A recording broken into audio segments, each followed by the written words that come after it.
बड़ी खबर आपको बता दें, यूएन में भारत ने मजबूती के साथ अपना पक्ष रखा है और पाकिस्तान को फटकार लगाई है और साफ तौर पर कहा है कि पीओके में अवैध कब्जा खत्म करे पाकिस्तान, क्योंकि कल पाकिस्तान के कार्यवाहक प्रधानमंत्री ने यह बात कही थी और अब भारत की तरफ से कड़ी प्रतिक्रिया। उम्मीद भी थी कि लताड़ लगाई जाएगी भारत की तरफ से और यूएन में पाकिस्तान को करारा जवाब दिया है भारत ने।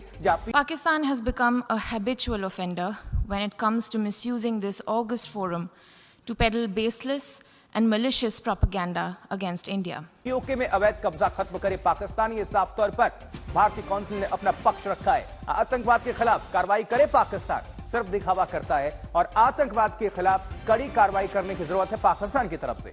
यूएन का है, बरतानिया है, फ्रांस है और ऑस्ट्रेलिया है, लेकिन ये साथ साथ जो है वो जो 5 आई इंटेलिजेंस सिस्टम उनमें भी शामिल है। अब एक तो यह है कि पाकिस्तान का पिछले 20-25 साल में बड़ा कलीदी किरदार रहा है। सबसे अहम खित्ते में सबसे अहम किरदार, सबसे ज्यादा कुर्बानियां हमने दी। नमस्कार दोस्तों, जय हिंद। दोस्तों, पाकिस्तान को भारत ने यूएन में जम करके धोया है, क्योंकि जिस तरह से पाकिस्तान भारत में माइनॉरिटीज पर सवाल उठाता है, लेकिन पाकिस्तान में खुलेआम मजहब की आड़ में माइनॉरिटीज का हनन किया जाता है, जिस तरह से गुस्ताखी के नाम पर लोगों को जिंदा जला दिया जाता है, ये सब पाकिस्तान में हमेशा से होता रहता है। क्या है, पाकिस्तानियों का रिएक्शन वीडियो को स्टार्ट करते, लेकिन उससे पहले यदि आपने हमारे चैनल को सब्सक्राइब नहीं की तो सब्सक्राइब करें, वीडियो पसंद आए तो लाइक करें, कमेंट करें और शेयर करें। Member states of the United Nations and other multilateral organizations are well aware that Pakistan does so to deflect the international community's attention away from its own abysmal record on human rights. We reiterate that the Union territories of Jammu and Kashmir and Ladakh are an integral part of India. Matters pertaining to the UTs of J&K and Ladakh are purely internal to India. Pakistan has no locus standi to comment on our domestic matters. As a country with one of the world's worst human rights records, particularly when it comes to minority and women's rights, Pakistan would do well to put its own house in order before venturing to point a finger at the world's largest democracy. A glaring example of the systemic violence against minorities in Pakistan was the large-scale brutality perpetrated against the minority Christian community in Jaranwala in Pakistan's Faisalabad district in August 2023, where a total of 19 churches were gutted and 89 Christian houses were burnt down. Similar treatment has been meted out to the Ahmadiyyas, whose places of worship have been demolished. सबसे ज्यादा महाजरीन को हमने मेजबानी की सबसे तवील अरसे के लिए दुनिया की तारीख में, और हम विक्टिम रहे हैं और हमें सपोर्ट चाहिए इंटरनेशनली, चाहे क्लाइमेट चेंज हो, चाहे कर्जे का इशू हो या चाहे डेवलपमेंट का इशू। नंबर 1 के पाकिस्तान का किरदार रहा है और जोरदार तरीके से बताएं कि हमने कुर्बानियां दी हैं, काविशें की हैं अमन के लिए। बाकी जो हुआ अफगानिस्तान में वो तो हमारा नहीं था, वो तो नालायकी अमरीकनों की और बाकियों की। नंबर 1। नंबर 2, हमारा जो एक पड़ोस है हिंदुस्तान, जिसको बड़ा चाहते हैं मगरबी ममालिक, उसका असली मकरू चेहरा बेनकाब हो गया है कि कनाडा जो G7 का मुल्क है, नेटो का मेंबर है और एक ग्रुप है जिसे कहते हैं 5 आइज एशेलॉन। वो है 5 आइज का मतलब है कि अमेरिका, बरतानिया, ऑस्ट्रेलिया, न्यूजीलैंड और कनाडा, इनका एक इंटेलिजेंस ग्रुप है और ये आपस में इंटेलिजेंस शेयर करते हैं। उन्होंने तस्दीक की है कि हिंदुस्तान के रॉ ने, इंटेलिजेंस एजेंसी ने, हिंदुस्तान की रियासत ने कनाडा की सरजमीन पर एक कैनेडियन बाशिंदे को मंसूबाबंदी के बाद कत्ल किया है, जो एक बहुत बड़ी एक जुर्म है इंसानियत के खिलाफ, बैनुल-अक़वामी क़वानीन के खिलाफ, और ये तो इसके ऊपर सजा मिल सकती है, उनको सैंक्शन लग सकते हैं। इसका मेरे ख्याल में, और ये जिक्र करें कि अंदरूनी तौर पर वो फाशिस्ट हैं, बैरूनी तौर पर वो रियासती दहशतगर्द हैं। ये है असलियत हिंदुस्तान की, जो इस वक्त अमेरिका और बाकी सब लोग कह रहे हैं हमारा हलीफ है और जमहूरियत है। और तीसरा ये है कि जो आलमी नया तब्दीली आ रही है, जैसे अल्लामा इकबाल ने कहा था, देख मशरिक से उभरते हुए सूरज को देख, कि जो एशियन सदी आ रही है, उस सदी में पाकिस्तान उसका हिस्सा है। हम नहीं चाहते कि एक नई सरजंग हो। हम समझते हैं कि अमेरिका और चीन के ताल्लुकात अच्छे होने चाहिए और हम किसी नई सरजंग का हिस्सा नहीं होंगे। और इस एशियन सदी की बात करें और इसमें कहें कि हम तो पुल का किरदार हमने माजी में अदा किया, हम आइंदा भी करेंगे।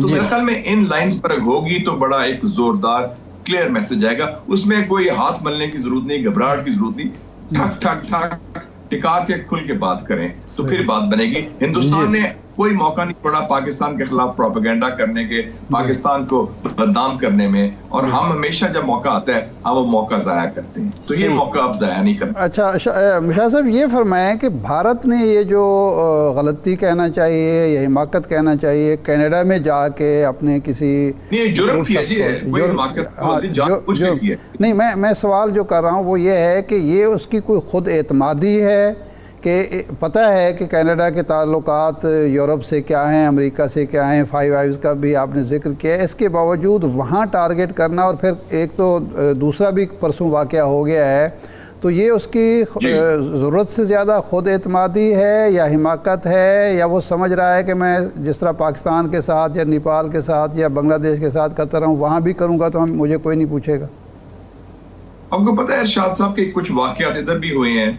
मई में लाहौर में एक वाक़या हुआ था एक सिख लीडर का, फिर पिछले दिनों मुजफ्फराबाद में कश्मीरी लीडर का भी हुआ है, और नेपाल में भी वाक़यात हो चुके हैं। तो ये जो हिंदुस्तान की जो रियासती दहशतगर्दी, जो टारगेट असैसिनेशन है, और आपको पता है कि रॉ का जो स्टेशन चीफ है कनाडा में, उसको निकाल दिया गया है।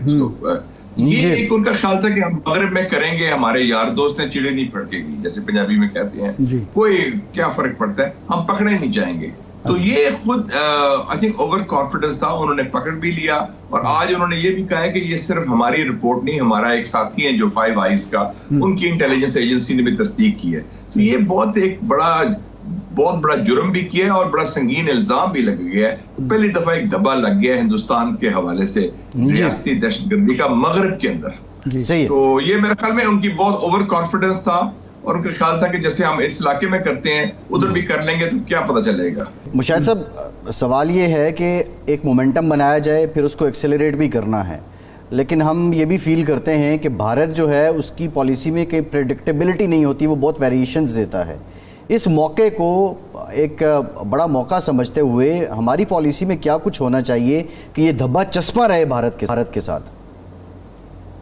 मेरे ख्याल में पहली बात है एक फैक्ट शीट डोसियर तैयार करें जो यूएन सिक्योरिटी काउंसिल के सारे 15 मेंबर्स को दी जाए, ठीक, और G7 के मेंबर्स को दी जाए जो उनका क्राउड है, और हम बाज़ाब्ता एप्लीकेशन भी फाइल करें ह्यूमन राइट्स काउंसिल में जिनीवा में, क्योंकि ये इंसानी हकूक की खिलाफ वर्जी सिर्फ नहीं हुई, एक कत्ल हुआ है, और उस हवाले से हम कहें कि जनाब ये काम ये हिंदुस्तान कर रहा है। फिर जो डिफरेंट NGOs हैं, खालिस्तान मूवमेंट बड़ी एक्टिव है, इस वक्त कोई 1 मिलियन सिख रहते हैं कनाडा में, अब उनको मोबिलाइज करें, और एक अमेरिका में खालिस्तान कश्मीर रेफरेंडम फ्रंट भी बना हुआ है, और उसको भी मोबिलाइज करें। और मेरे ख्याल में तो इंटरनेशनल कोर्ट भी जाना चाहिए, नॉट हमारी गवर्नमेंट की तरफ से डायरेक्टली, लेकिन कोई इंटरनेशनल इदारों की तरफ से, कानूनी माहिरीन की तरफ से, कि ये कम से कम हिंदुस्तान के खिलाफ पाबंदियां लगाई जाए, रॉ को डिक्लेयर कर दिया जाए, और RSS को कि ये दहशतगर्द तंजीमें हैं। कम से कम हम आगे तो बढ़े ना, और फैक्ट्स के साथ बढ़े।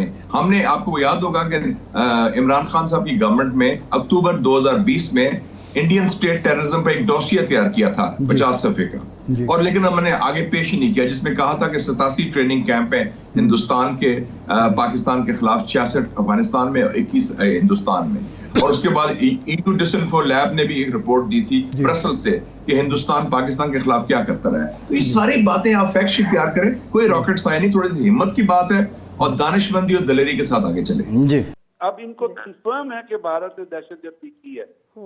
जो अपने मुल्क के अंदर दहशतगर्दी होती है वो किसी डिफरेंट रूल से लॉ से गवर्न होती है, लेकिन जब आप सरहदों से बाहर जाकर टारगेट किलिंग करते हैं वो वॉर क्राइम्स के अंदर आ जाता है, वो इंटरनेशनल अफेयर्स के अंदर आ जाता है। वो बुनियादी तौर पर यूनाइटेड नेशन का चार्टर है जो आपको, हर मुल्क को ये गारंटी करता है कि वो अपनी सॉवरेनिटी को बरकरार रखे और किसी फॉरेन एलिमेंट्स को इंटरफेयर न करने दे। ये उस UN चार्टर की खिलाफ वर्जी है। इसका तो स्टेट ऑफ ए मुकदमा जो है वो इंटरनेशनल कोर्ट ऑफ जस्टिस में और यूनाइटेड नेशंस में जाना चाहिए, और उसका मुद्दई जो है वो यूनाइटेड नेशंस को होना चाहिए। लेकिन चूंकि यूनाइटेड नेशंस का भी कैरेक्टर चेंज हुआ है, वो यूनाइटेड नेशन तो रही नहीं है, वो यूनाइटेड नेशन कॉर्पोरेशन बन गई है, और वो जो है दहशतगर्दी भी सपोर्ट करती है, और उसके साथ वो दुनिया के मुल्कों को जंग करने का भी परवाना देती है। जैसे अमेरिका को परवाना दिया कि लीबिया को मार दो, अपना इराक को खत्म कर दो, अफगानिस्तान को खत्म कर दो। तो इन हालात में ये जो किलिंग है ये 5, 6, 8, 10 दिन तक वावेला होता रहेगा। आपको पता है एक और भी वहां पे कत्ल हो गया, विनीपेग में एक सिख है उसको मार दिया गया। इससे पहले वो जो इन्होंने मारा, फिर जो सिखों को पंजाब के अंदर जो मारा है वो आपको पता है, जो सिखों के ऊपर ट्रैक्टर चढ़ाए वो आपको पता है, जो छत्तीसगढ़ से लेके जो रेड कॉरिडोर इंडिया ने डिक्लेयर किया हुआ है, पिछले 10-15 साल से वहां पे आज़ादी की मुहिम चल रही है।